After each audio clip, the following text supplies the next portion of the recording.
Bismillahirrahmanirrahim. Assalamu alaikum. Asad Yaqub here, and today I'm going to teach you IELTS reading module. I'm going to give you some wonderful tips and techniques in my IELTS masterclass. Okay, so let's get started with that. Okay, now we're going to discuss IELTS reading module, which is the challenging module. Okay, it is quite difficult.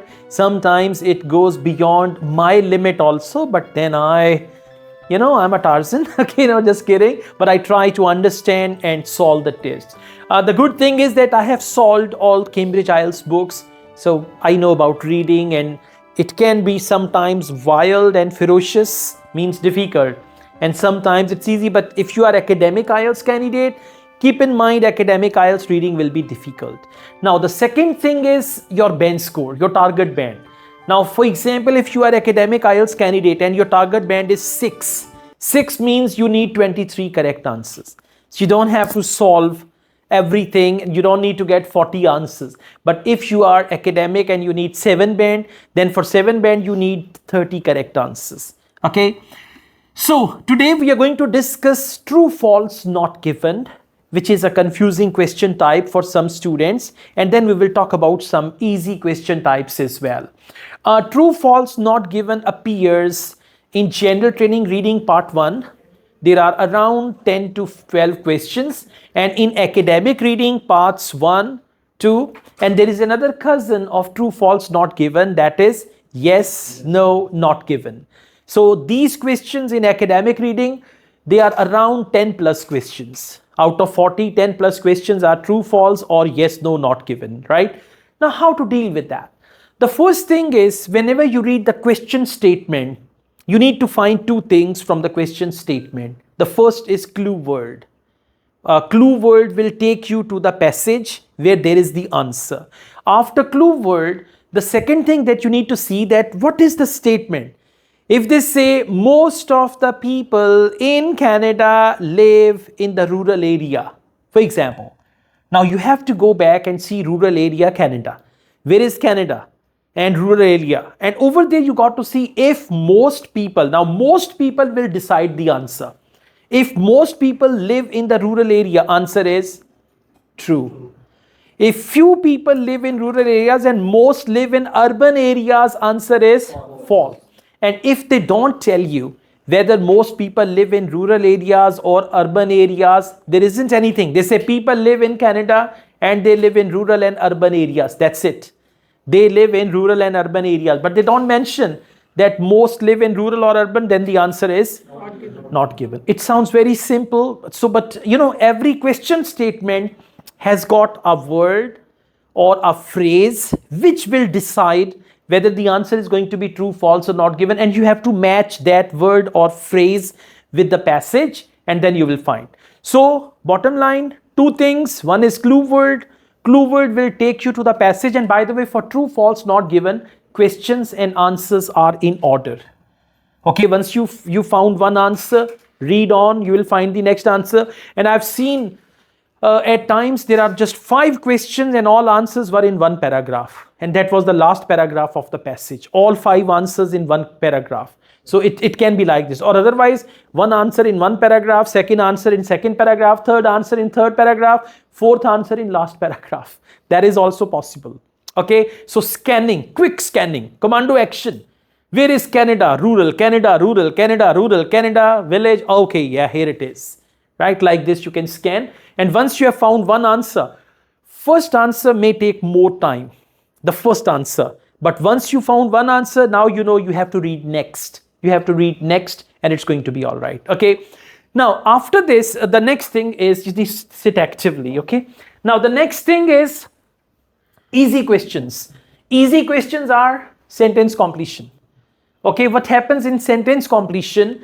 Questions and answers are in order and you have to find a word. Mostly it's one word only.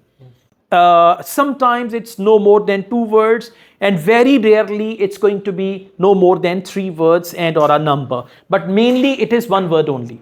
Now, what you have to do in this question type, first read the question and see what is written before the blank, because mainly it is what is written before the blank, the synonym of that will give you the answer. If they have written several dash, it means answer must be plural.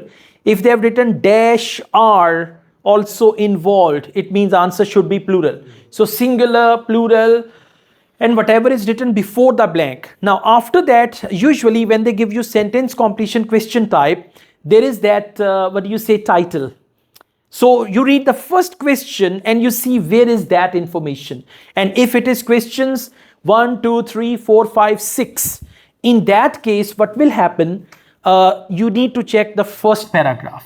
So if answer starts coming from the first paragraph, it's going to be all right. You can just go on. And again, for one word only also, I have seen in one sentences sometimes there are two answers. Okay, so there may be two answers, there may be three answers, one sentence in one paragraph, second sentence, second paragraph. But as you read on, you will find it. So for sentence completion also, clue word is very important. Sometimes clue word is obvious. What is obvious clue word? It can be a number, it can be the name of a person, name of scientist, it is obvious. Otherwise, it can be synonym. Now the word is different. For example, for rural, they can use the word countryside. Now countryside and rural, they are synonyms. So they can be synonyms as well, okay? But this is what you need to check, whether it is synonym and all that. After that, we talk about two question types which are difficult. And the most difficult question type, which one is that? Type B. Type B questions. Which one is the most difficult one? Paragraph mention. Which paragraph contains the following information? Right? This is the most difficult type because for one question, you have to go round the whole passage. Right? I mean, for example, you have one question and you're checking paragraph A, B, C, D, where is it and all that. Now, the first thing is do it last. I mean, don't start with this question type. You have to do it last. Do it last means first do other questions.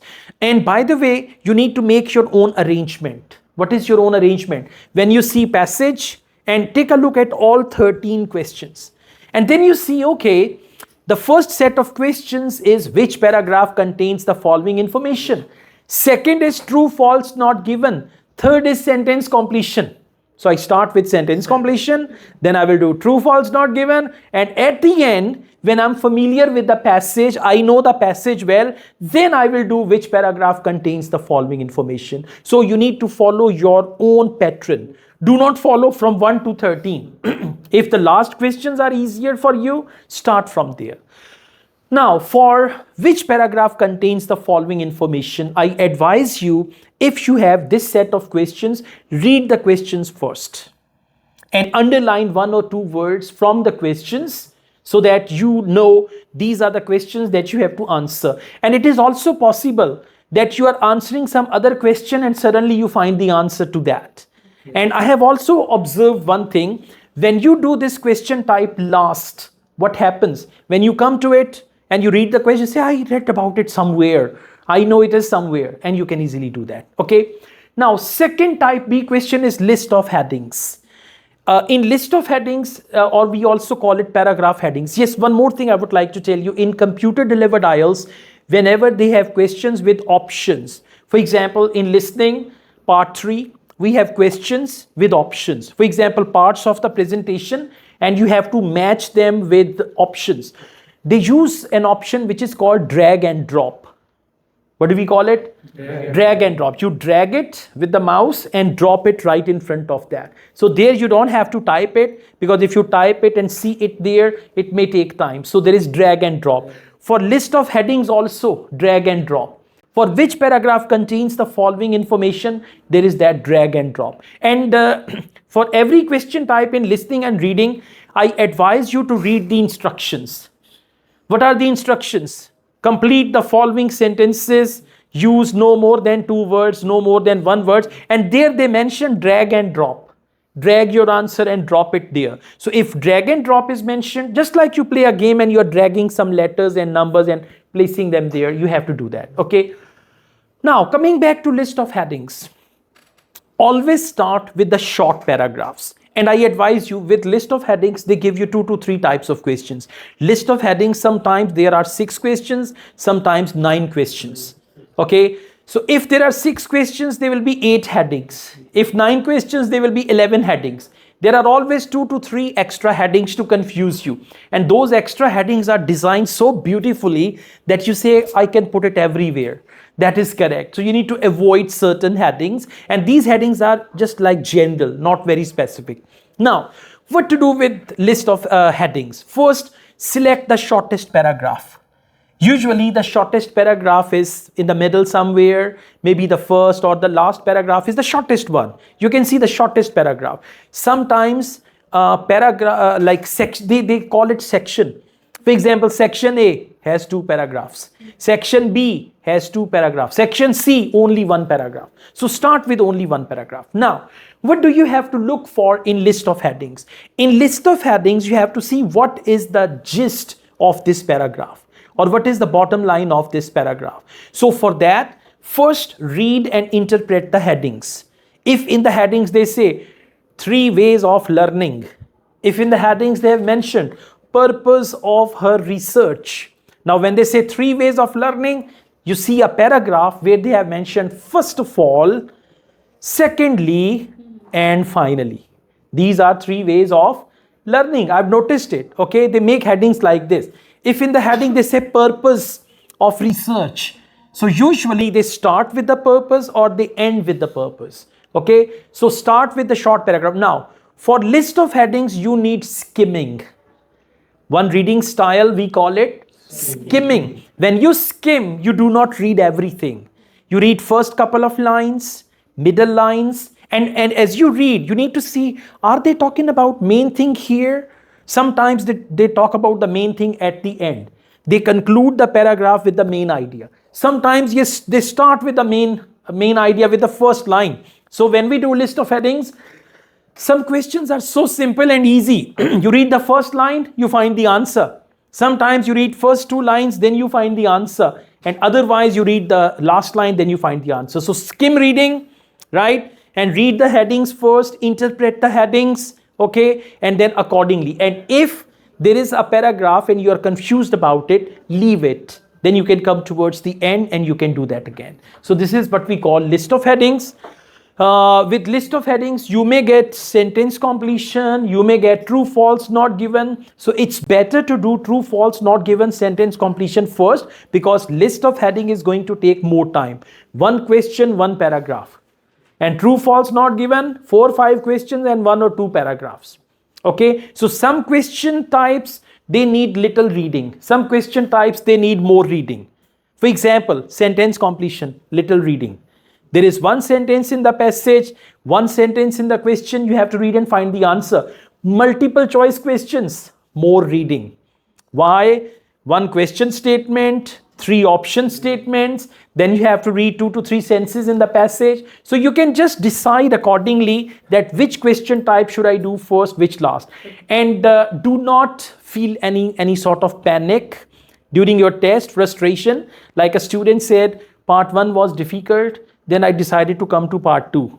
Left part 1 and came to part 2. And then he thought part 2 is more difficult than part 1. Then he thought I should do part 3 first. And when he came to part 3, mind was totally boggling. And finally said, no, part 1 is okay. So never do anything like that. It's not a good approach.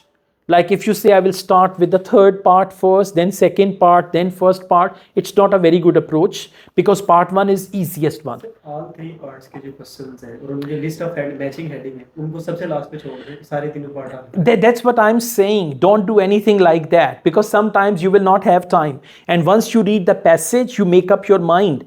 After reading first passage, when you come to second passage, you will forget first passage. And when you come to third passage, you will even forget the first passage. Okay, so what you have to do, you need to do 1 passage 1 time. Okay, and do a student told me that first I do all sentence completion, part 1, part 2, part 3, then I do all true, false, not given. If it works for you, it's okay. Otherwise, these crazy tips can ruin your test as well. Keep that in mind. Okay, so for list of headings, read the headings first, start with the shortest paragraph and skim read. And when you skim read, you need to use the cursor of the mouse. Cursor of the mouse can increase your speed. Okay, and if you find any paragraph confusing, leave it and then you can come back to that later. For which paragraph contains the following information, do it last, but read the questions first. If while solving any other question type, you find that answer, you can do that. And otherwise, which paragraph contains the following information, you need to interpret that. Sometimes they say procedure, so you need to see where is that procedure. And sometimes they say, for example, there was one question I was solving the test the other day, and which paragraph contains the following information. They use the word future optimism, hope for the future.